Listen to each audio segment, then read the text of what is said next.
I've watched all 7 of Dr. Jamal Badawi's commentaries, and so I'm going to respond in an educated fashion, having listened to what he had to say and with an open mind.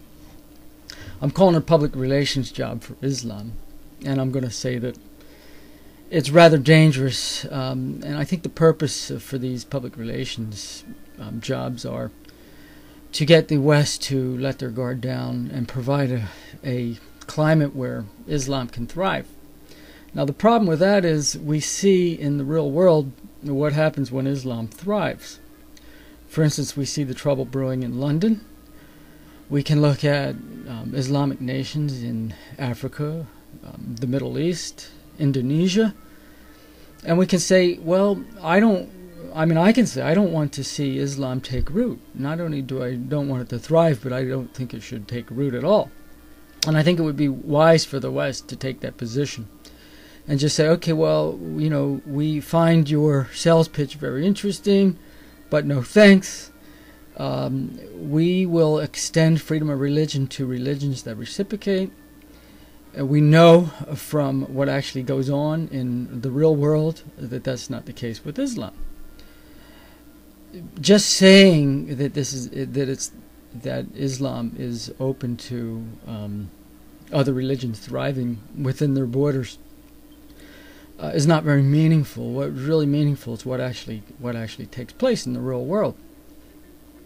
And the doctor seems to think that the West is ignorant of this reality, that we're going to just sit here and listen to him go on with his interpretation of a peaceful coexistence, when in fact all of reality contradicts what he's saying. So he might be able to sell to the ignorant, but to the educated, I hope that he's wasting his breath. And although many of Dr. Badawi's clarifications of Quranic passages are accurate, they're only accurate in a smaller context. Now, he says that we need to look at larger context of the Quran in order to provide our hermeneutic for this exegesis of these passages. His interpretation of the larger Quranic context is one of peaceful coexistence. Now, from my studies of the Quran, I have a different take. I believe that the larger context of the Quran is dependent on chronological events taking place in the life of Muhammad.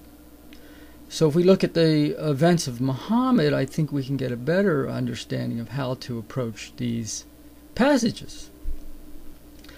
I'm going to suggest that since its inception, or shortly thereafter, Islam has been expected to take over the world with their particular brand of religion. I think that I can support that with passages, and I will take the time to do that.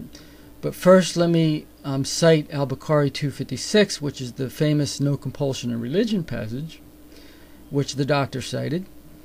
And this is very useful against the West if we also do a cut and paste job like he's accusing us of doing, and if he is doing a cut and paste job and takes no compulsion out of the larger context. And the context I'm saying is provided for us in the Quran. I call it Quranic equilibrium. That's the hermeneutic. And these no compulsion passages are convenient at certain times, but when the climate changes, the ones that are more favorable to use forceful verses. Okay, and I'm thinking, say, of Al-Madai 51. Okay, and there it says, "O you who believe, do not take Jews and Christians for friends. They are friends of each other. Who amongst you takes them for a friend? Then surely is one of them. Surely Allah does not guide unjust people." Now, the doctor was saying that in the larger context, of course, the Quran says that they should treat Christians and Jews as friends, but this is just saying you can't expect them, you can't trust them to join in your army, for instance.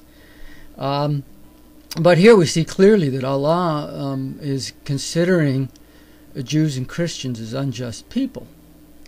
Now, when Muhammad was first getting his messages from the angel, his assumption was the passages would correspond to the messages of the Torah and the Gospels. And at the beginning of the doctor's presentation, he wanted to stress the point that in some way we could be possibly worshiping the same God. And so, therefore, this idea, I think, that Muhammad had, his assumption was that the Torah and the Gospels were going to correspond to the revelations he was getting from this so-called angel Gabriel. But being illiterate, he was not able to check the information against the work of the previous prophets. So he said that he was in harmony with the previous prophets, but he didn't know what they had said. Okay, so at first he suggested that the Jews and Christians would be friendly, and the people of the book, you can consult with them for clarifications. Well, I think what happened, as far as I can tell from my reading of the Quran, eventually there was an opportunity to get an audience with literate Christians and Jews. They read from their scriptures, and what they were reading contradicted what Muhammad had already claimed. Okay, so we see this, the Torah and the Gospels contradicted Muhammad's material.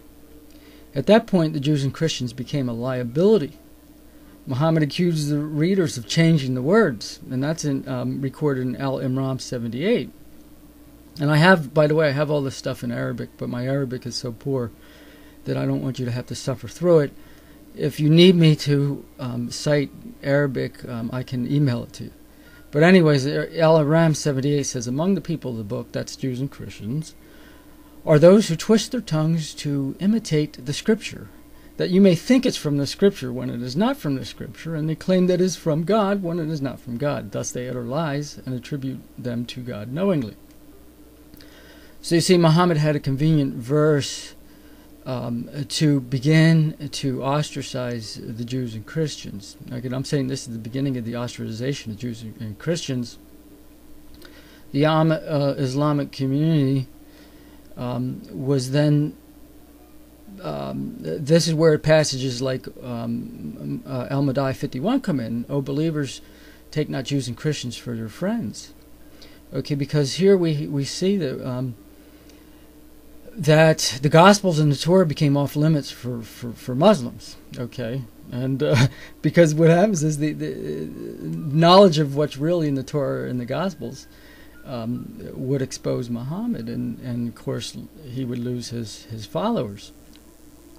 So I believe that's the larger context of the Quran, that we have to look at these passages. They are attached to a chronology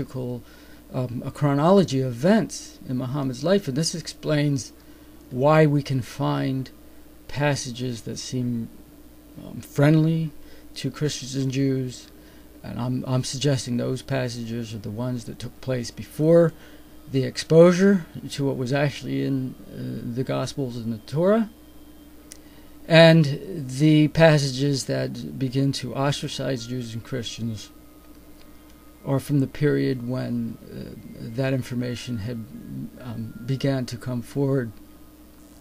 And it makes sense that if we look at it that way, this is why I don't buy the arguments of Dr. Badawi. I don't trust his presentation.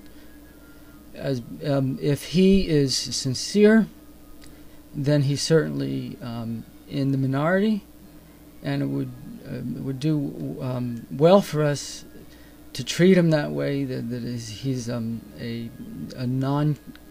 voice of that we don't have to take seriously. And we really need to be interested in those Muslims who take a more literal interpretation of the Quran. I don't trust him, though. I think that the whole thing is just a sales pitch to get the West to drop their guard and allow Islam to thrive. So that's my initial take on his presentation, and I look forward to your criticisms of anything that I had to present. Thank you.